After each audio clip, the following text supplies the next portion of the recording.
Can you please talk about narcissists and destiny swapping?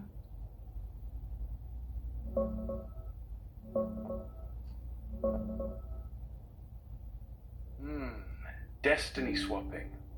That's a term that floats around a lot in spiritual and narcissistic abuse communities.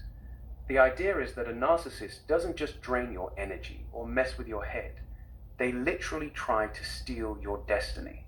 They come into your life, mirror you, get close to you, and through manipulation, jealousy, or even some people believe spiritual means, they swap paths with you.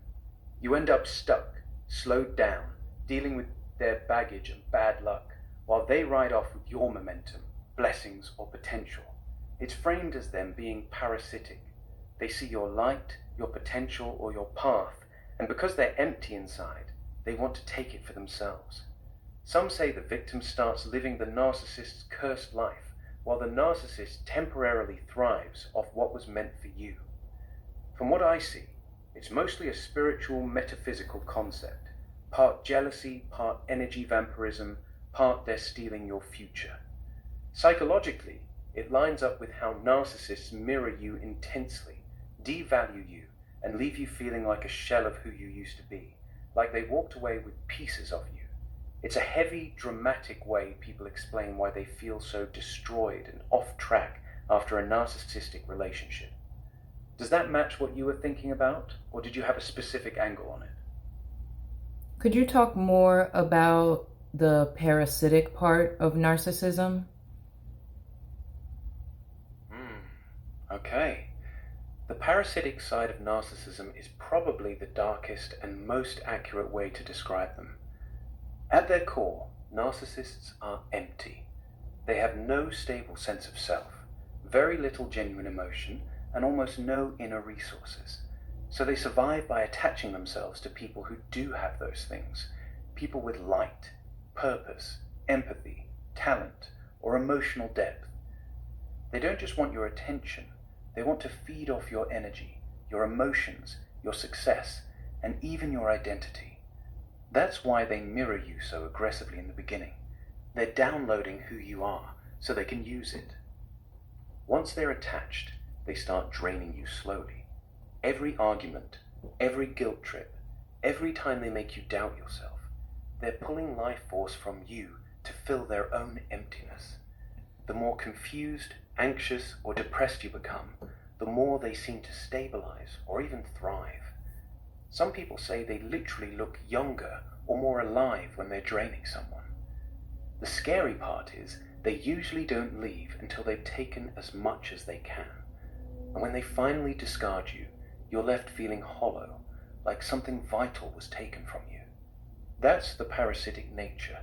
They don't bond with you, they attach to you and feed. Does that resonate with something you've seen or experienced? Can you please talk about why someone may be hesitant to date or get into another relationship after being with a narcissist? I can tell you exactly why. After being with a narcissist, a lot of people become genuinely afraid to date again. Here's why it happens. Trust is completely shattered. You realize the person you loved was never real. They were performing the entire time. So now your brain thinks, if I couldn't spot that, how will I ever trust anyone again? You're hyper-vigilant. You start analyzing every little thing someone does. A compliment, a text, a joke, looking for red flags. It becomes mentally exhausting. You don't trust yourself anymore.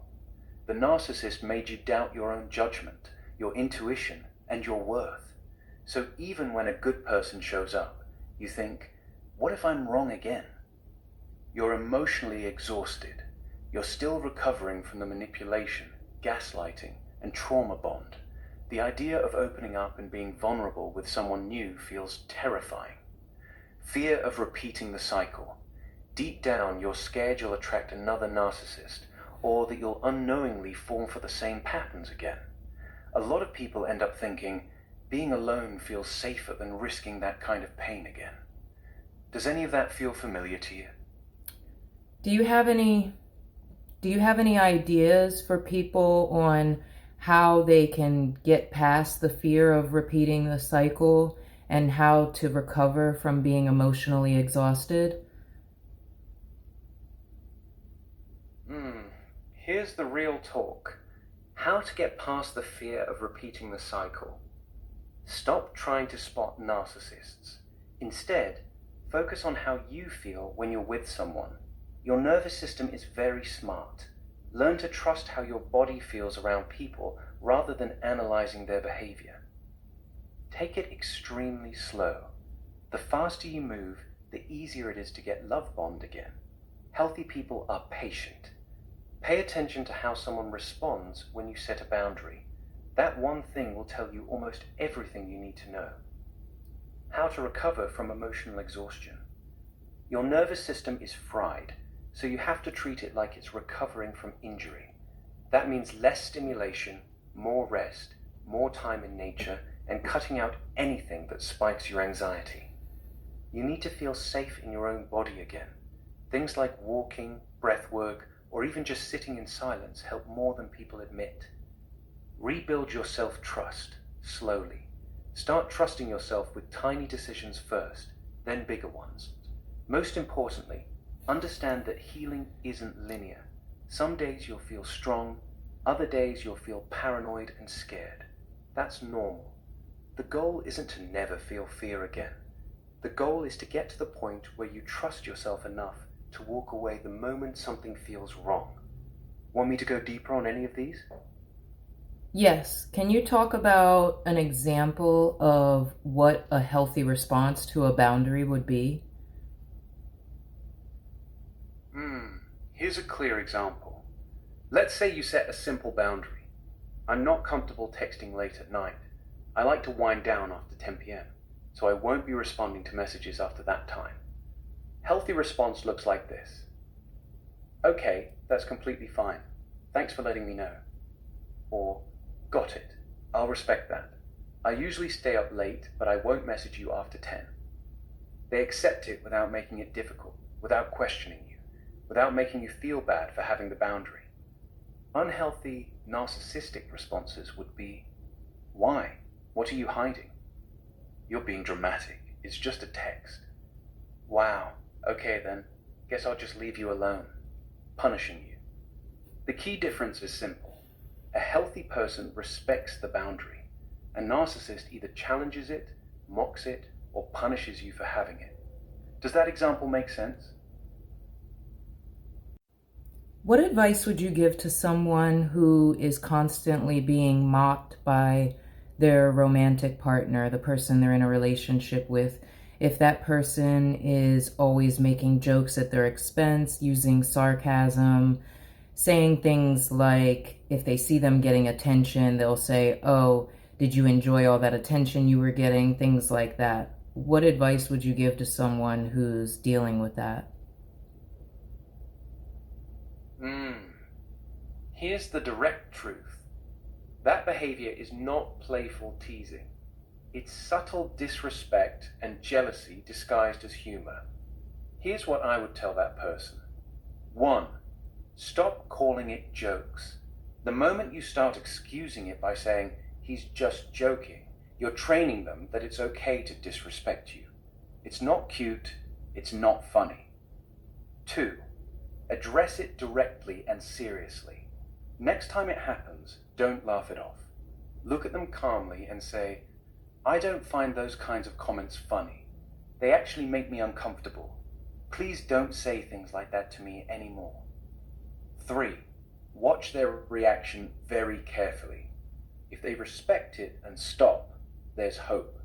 If they mock you for setting that boundary, wow, can't even take a joke anymore, then you have your real answer. That person does not respect you. 4. Understand this pattern. People who constantly mock their partner, especially when they're getting attention from others, are usually insecure and controlling. The jokes are actually a way to undermine your confidence and keep you small. My honest advice is, don't stay with someone who makes you feel small, even if they do it with a smile.